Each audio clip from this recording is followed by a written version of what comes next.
Di tahun 2025, tantangan pariwisata Bali cukup berat. Untuk itu, diperlukan kebersamaan seluruh komponen industri pariwisata. Kedepan, semua sepakat menjual pariwisata berkualitas dalam mendorong lebih baik dari tahun sebelumnya.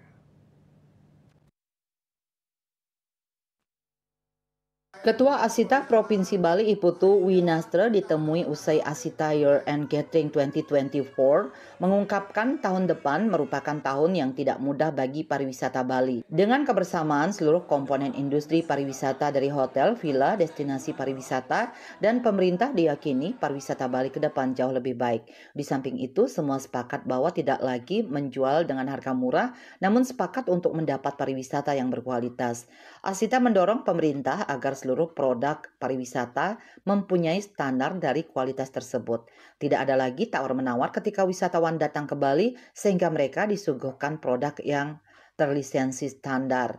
Diakui memang tidak mudah tetapi tetap optimis dengan tujuan sama bagaimana membangun pariwisata Bali yang berkualitas dengan selalu bersinergi dan berkolaborasi.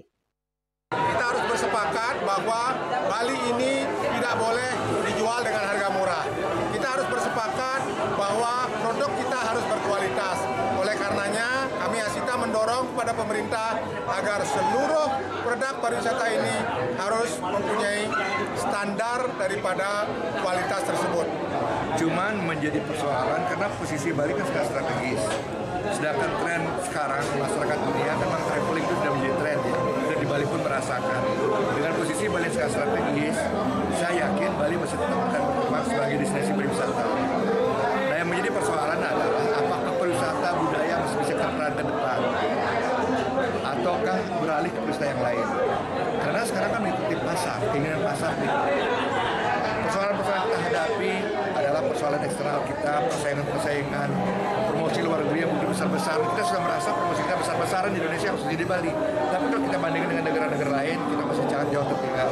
Beberapa event-event dilakukan di luar negeri, yang lain ini benar-benar sudah lintas parlemen dan lintas kementerian.